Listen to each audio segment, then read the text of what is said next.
bastante coisa para falar, né? É um assunto muito complexo, não é uma coisa que você simplesmente pode sentar e falar assim, vai ser, nesse caso, acontece o divórcio e nesse caso não tem uma listinha, nós não temos uma listinha, um manual, vamos dizer assim, Jaimar, completo. É o mesmo caso de você estudar sobre os anjos na Bíblia. A Bíblia fala sobre os anjos? Fala, mas a Bíblia não tem um livro específico sobre anjos. Então o que você precisa fazer? Você precisa ler de Gênesis, Apocalipse e buscar compreender o que a Bíblia fala acerca dos anjos como um todo. E aí você vai fazer exatamente o que a teologia sistemática faz.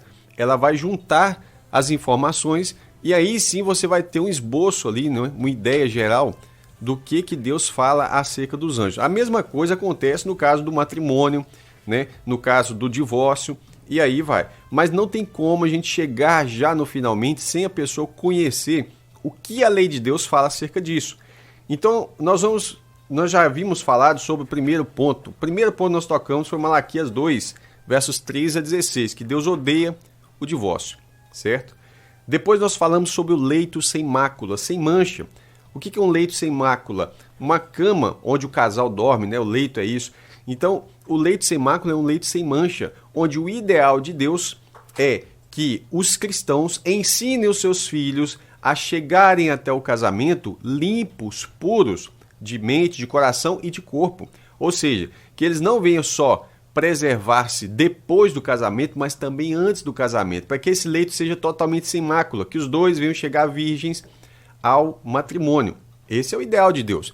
É por isso que Jesus, ele quer o que? Uma noiva virgem. Paulo fala, eu tenho preparado vocês, a igreja do Senhor, para apresentar a um só marido, que é Cristo, como virgem pura. Ou seja, se não tivesse importância nenhuma isso diante de Deus, então para que Jesus exigiria essa questão da igreja? Entende? Então vamos lá.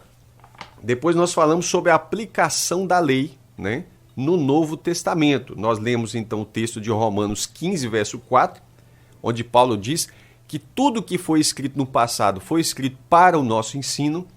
E nós lemos também 1 Timóteo, capítulo 1, verso 8, onde Paulo diz que sabemos que a lei é boa se alguém utiliza dela de modo legítimo. Paulo, com a autoridade apostólica, e os demais apóstolos, que fundaram a doutrina dos apóstolos sobre o fundamento que é Cristo, então eles tinham essa autoridade para poder fazer o quê? Fazer uma aplicação legítima da lei. Nós vamos ver hoje um pouco sobre isso, como que eles aplicaram, tá?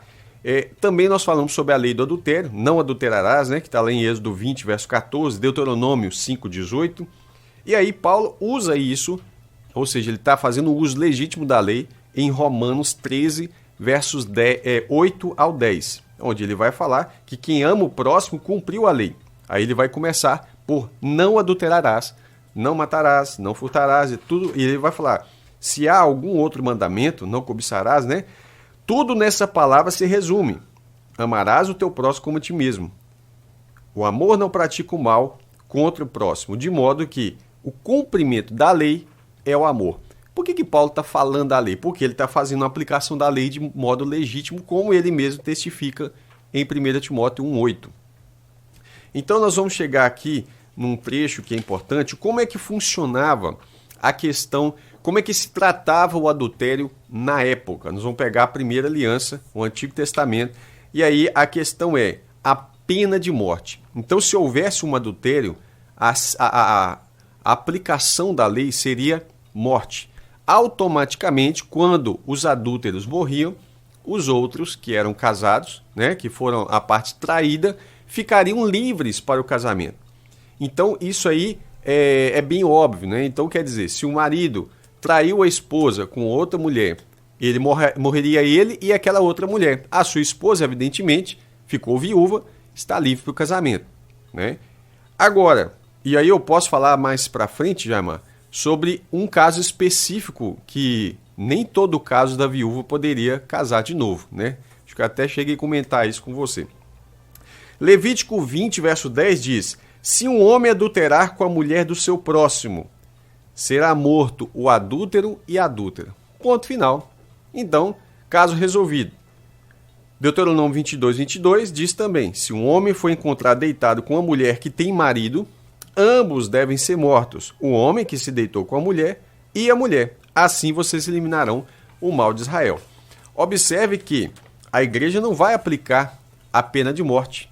É evidentemente que a igreja não faz essa aplicação, como também é um outro caso que eu vou mostrar daqui a pouquinho. Então, nós precisamos ter em mente isso. O que acontecia lá no Antigo Testamento? No caso de adultério, não era dada uma carta de divórcio especificamente. No caso de adultério, acontecia a pena de morte, a chamada pena capital.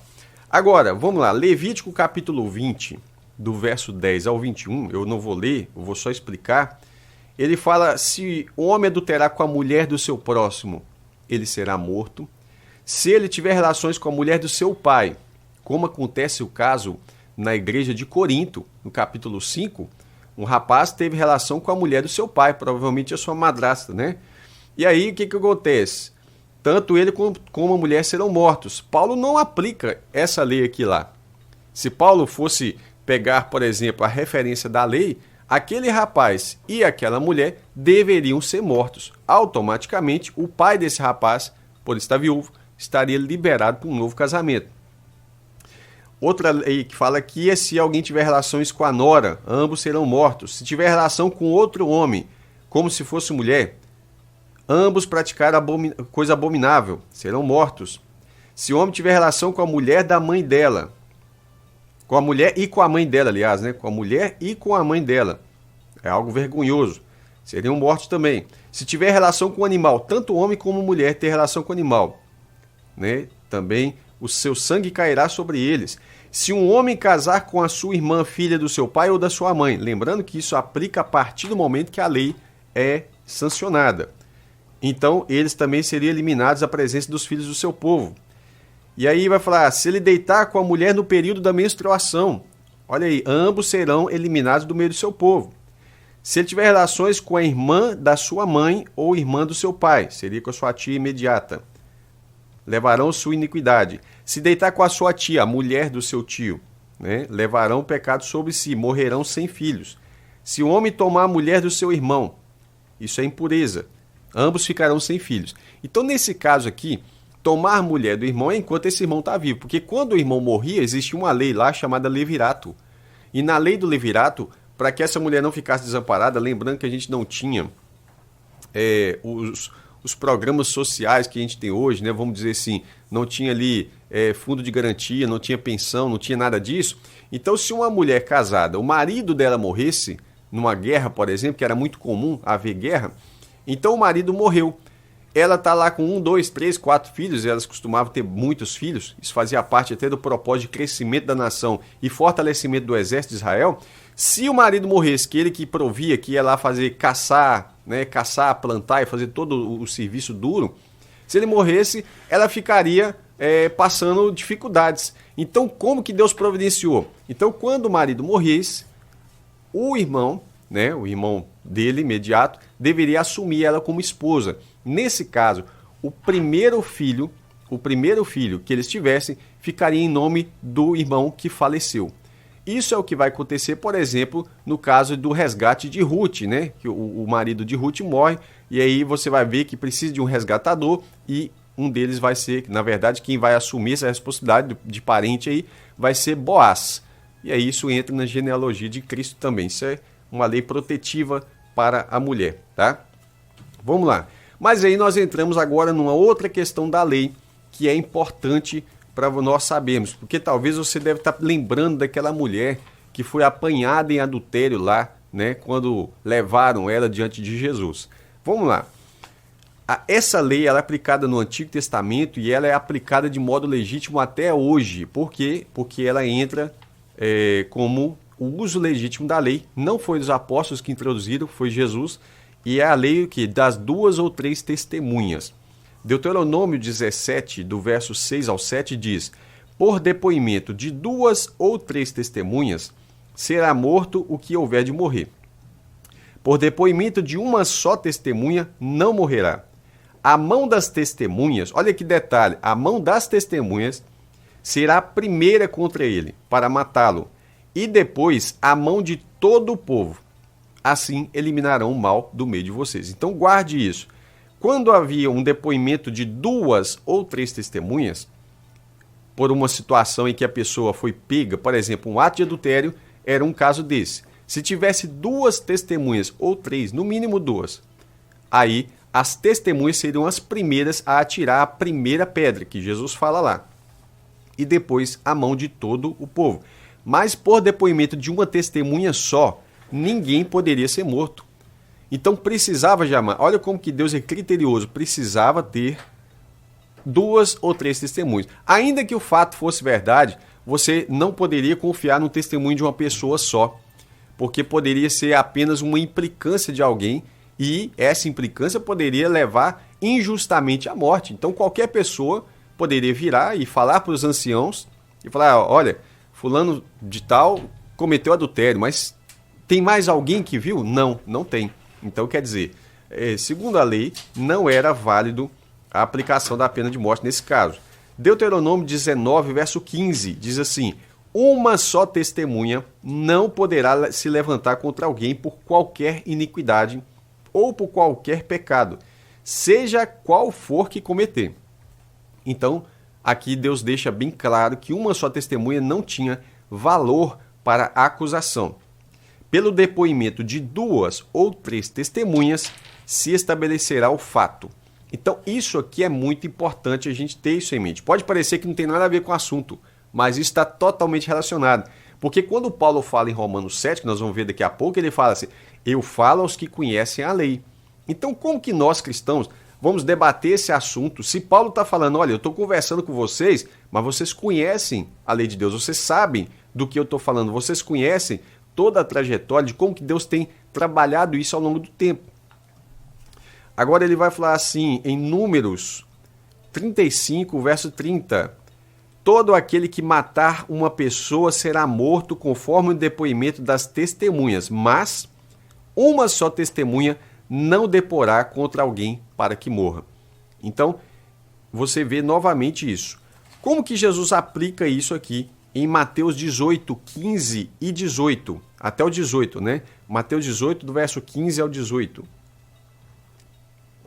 Diz assim, se o seu irmão pecar contra ti, vá e repreenda-o em particular.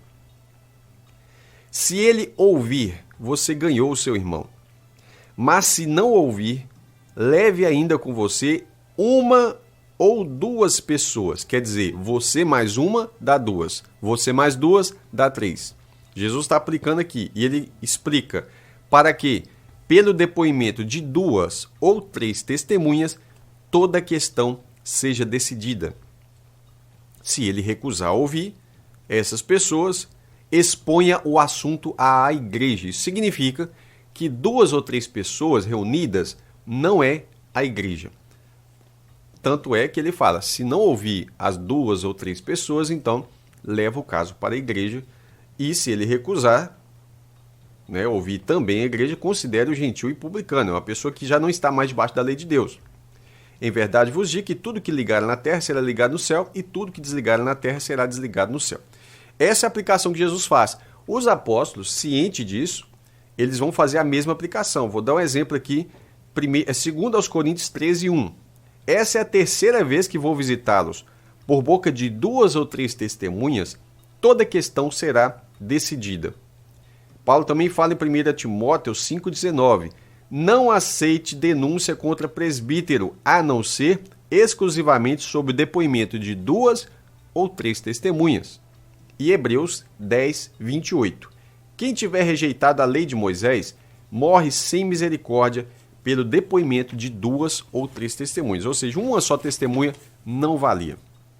Então, se uma só testemunha não valia, como que acontece? O caso daquela mulher que foi pega em adultério, o que a Bíblia diz? A Bíblia diz que eles pegaram a mulher, jogaram ela ali diante de Jesus e falaram, Senhor, essa mulher foi pega em adultério.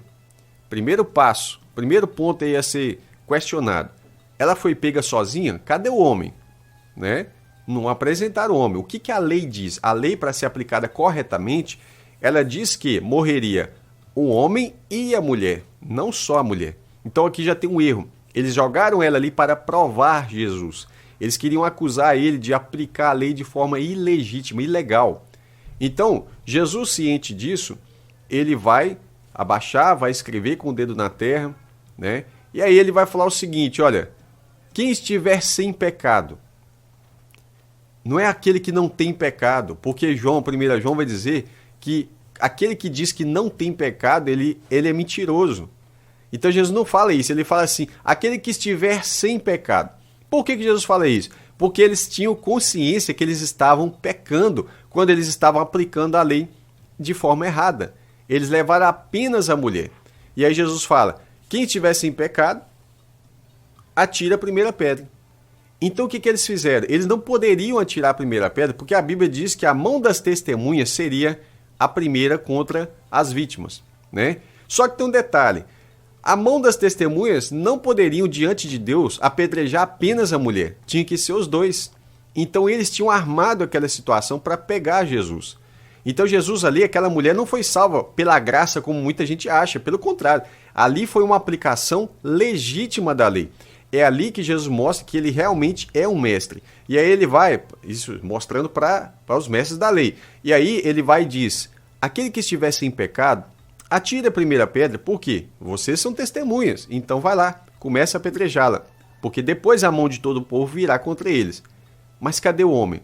Então, a Bíblia diz que aqueles homens foram embora do mais velho até o mais novo, um por um, até que ficou só Jesus e ela. Entenda bem, Jesus sabia que aquela mulher tinha pecado. Só que o que a lei diz? Só ficou Jesus como testemunha, Jaimar. Só uma testemunha. E a lei diz que, pelas mãos de uma só testemunha, ninguém poderia ser morto. Então Jesus fala assim, mulher, onde estão os seus acusadores? Ah, não ficou ninguém. Ficou só Jesus que ficou diante dela. Ela falou assim, então nem eu te acuso, porque Jesus não poderia acusá-la diante da lei. Então ele fala, vá e não peques mais. Lembrando que Jesus ele viveu sob a lei.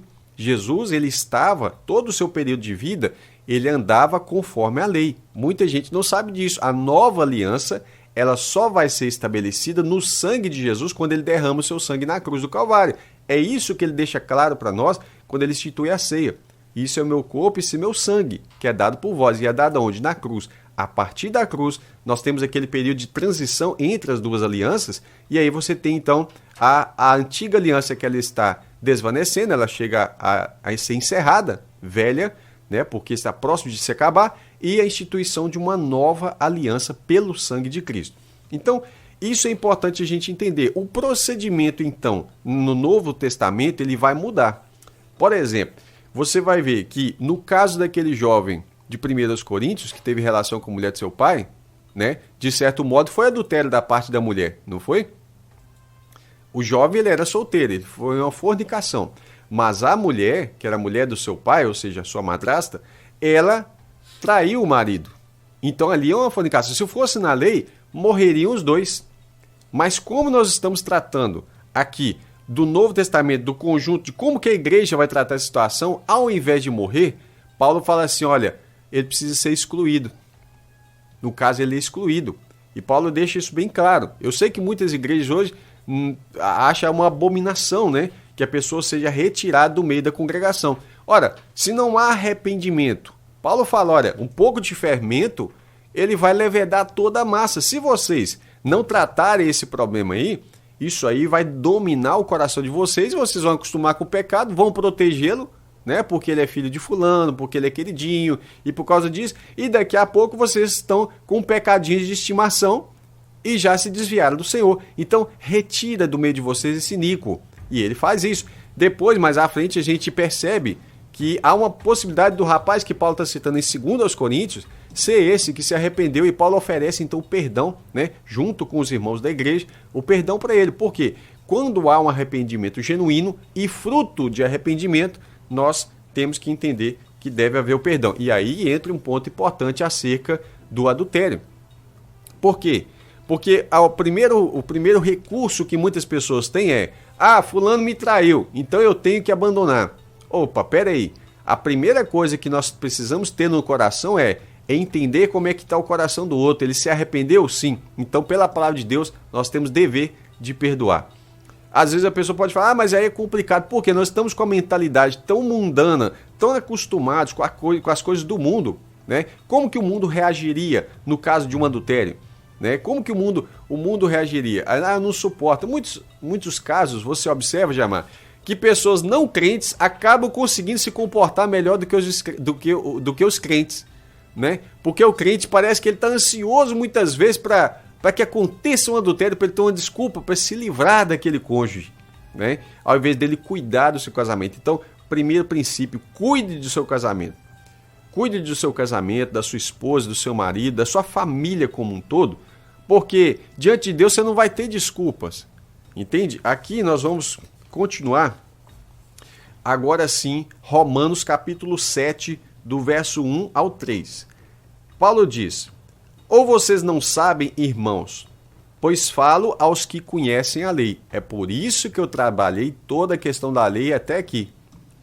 Ele fala, eu falo aos que conhecem a lei. Então não adiantava a gente chegar nesse verso se a gente não conhecer a lei, tá?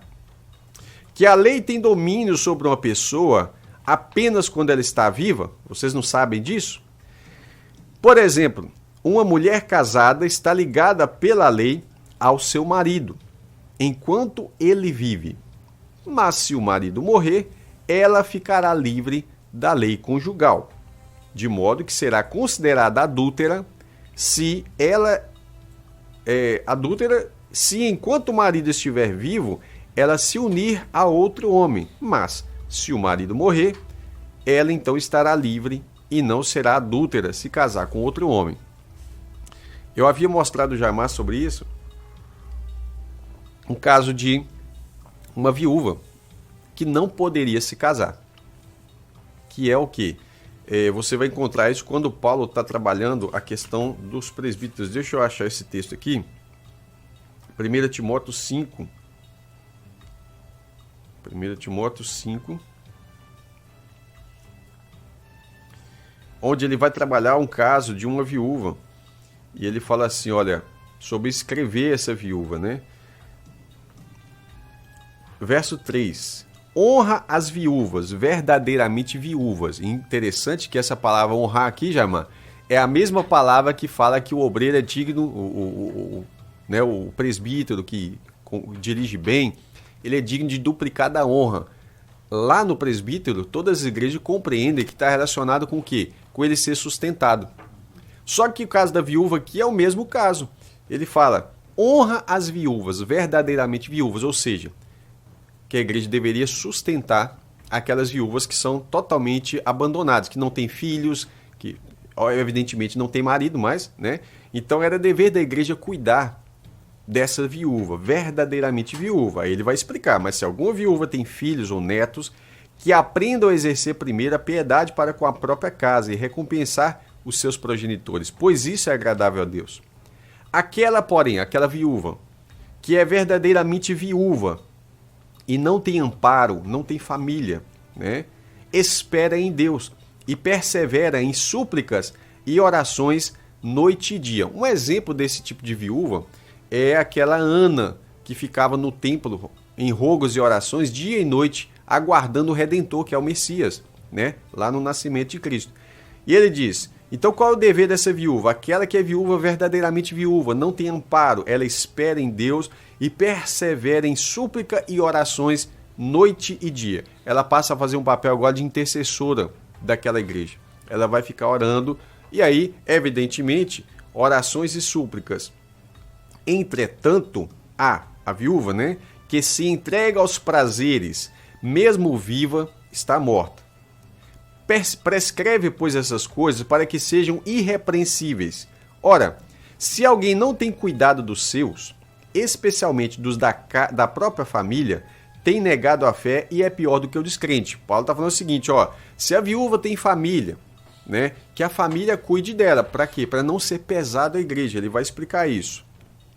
No verso 9, não seja inscrita senão viúva que conte ao menos 60 anos de idade e tenha aí os critérios para ela, Jaimar, para que ela seja cuidada e sustentada pela igreja, são critérios bem semelhantes aos critérios de um bispo, de um pastor, que fala assim, que ela tenha sido esposa de um só marido, olha aí, seja recomendada pelo testemunho de boas obras, então ela tem que ter um histórico, né?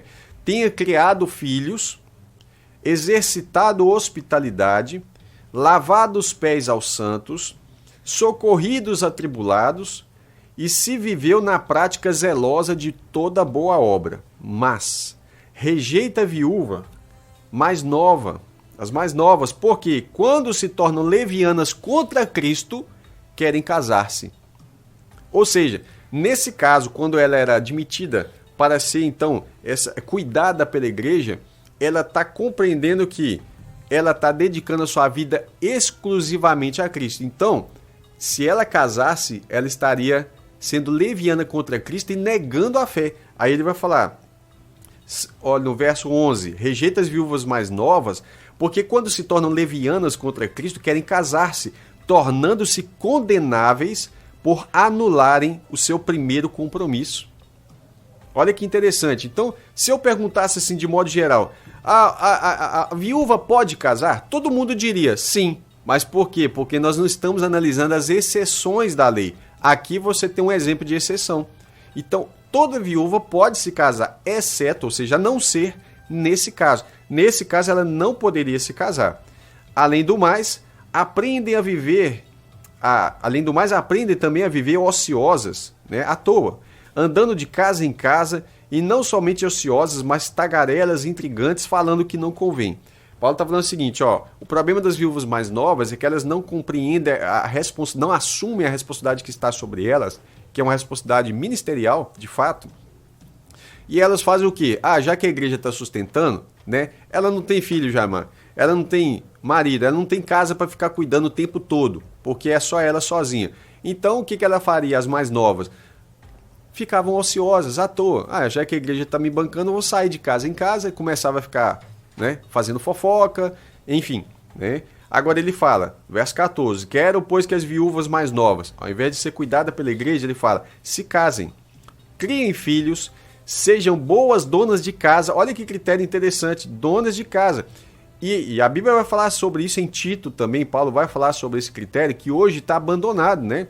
Os pais precisam entender que nós precisamos preparar nossos filhos e filhas para um casamento. E ser boas donas de casa faz parte do papel em que Deus estabeleceu para a mulher. Embora hoje, né, isso aí tenha sido motivo de zombaria. Sejam boas donas de casa e não deem ao adversário ocasião favorável de maledicência, de falar mal de nós, né? Pois com efeito já algumas viúvas se desviaram seguindo a Satanás. Olha aí. Aí ele fala, se alguma viúva, né? Se alguma crente tem viúvas em sua família, socorra e não fique sobrecarregada a igreja. Percebe que se a família cuidar, a igreja não vai ficar sobrecarregada. Por quê? Por isso que ele seleciona, inscreve as viúvas com mais de 60 anos, que realmente não tem marido, não tem filhos mais, né? Que ela está totalmente desamparada, mas se tiver família, que a família cuide dela. E aí ele vai falar, aí ele entra no contexto aí, Jamar, que é o mais conhecido, né? E aí só conclui aqui, ele fala, se algum crente tem viúva em sua família, socorra para que não fique sobrecarregada a igreja, para que possa socorrer as que são verdadeiramente viúvas. Esse papel da igreja, socorrer as viúvas, ele foi simplesmente abandonado no nosso contexto aqui do Brasil. Eu nunca vi isso acontecer na prática, tá? Embora é palavra de Deus. Então eu deixo essa mensagem aqui como reflexão para os pastores que estão me ouvindo. Porque se nós queremos ler o verso 17, temos que ler o 16. O 17 diz, devem ser considerados merecedores de dobrados honorários os presbíteros que presidem bem, especialmente os que se afadigam na palavra e no ensino. Então o verso 17 ele é aclamado, e não está errado, né? Os obreiros eles são dignos do seu salário, de se sustentar, mas eles precisam usar esse tempo não para ficar na Netflix, é para poder realmente cuidar do rebanho. Agora, senão ele vai fazer como aquela viúva mais nova que faz o quê? Fica ociosa, né? Então, a viúva, nesse caso aqui, que é sustentada pela igreja, ela está fazendo praticamente um voto ao Senhor. Esse caso ela não poderia casar-se. Se ela casasse, ela anularia o seu pacto com Deus, e aí ela estava seguindo a Satanás. Olha para você ver que interessante. Então por que eu entrei aqui hoje nesse assunto, né? Lembrando que a gente está indo por etapas. Eu entrei nesse assunto aqui agora, porque para a gente entender que a lei é uma coisa, mas existe a exceção na lei, ou seja, casos específicos na lei onde não se aplica a regra. Então você tem a regra e a exceção. A gente tem até um jargão, né? Para toda regra tem uma exceção. E há casos e casos. Então, esse é um caso que a gente queria deixar aqui hoje. A gente continua a partir da semana que vem, né? Falando sobre esse assunto. E que Deus ilumine nosso entendimento, nosso coração. E seria bom sempre o pessoal pegar aí, Jaimar, e fazer anotações, né? Abrir a sua Bíblia, quando for o horário da gente poder apresentar esse ensino, abrir a Bíblia, fazer as anotações e, quem sabe, isso aí pode ser um bom recurso para a pessoa poder também instruir aos outros, né? Deus abençoe, queria agradecer pela oportunidade aí. Amém. O pastor, fala pra gente, vai estar no qual canal esse estudo? Fala pra gente aí qual canal no YouTube que vai estar, né? Certo. Eu vou colocar nos dois canais, né? Vou colocar no canal do YouTube, o canal chama Curso Bíblico Online.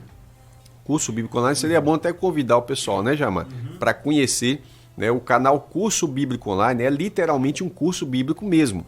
E é gratuito. Então você vai ter lá Gênesis capítulo 1, capítulo 2 e todos os capítulos, né, que a gente está fazendo, evidentemente. Gênesis, Êxodo, Levítico, já fizemos Apocalipse, enfim. Nós estamos agora, inclusive nesse momento, fazendo Levítico. E aí eu vou colocar lá, e também tem um canal devocional, que é todos os dias a gente coloca uma meditação, uma reflexão, ou às vezes respondemos perguntas que o pessoal faz acerca da palavra de Deus, e esse canal chama-se Devocional Bíblico Online. Então um é Curso Bíblico Online e o outro é Devocional Bíblico Online, tá bom? Tranquilo. Seria bom escrever nos dois de uma vez, né? Para poder já receber todo tipo de mensagem. Tranquilo. Então tá já, pastor. Fique na paz aí. Amém.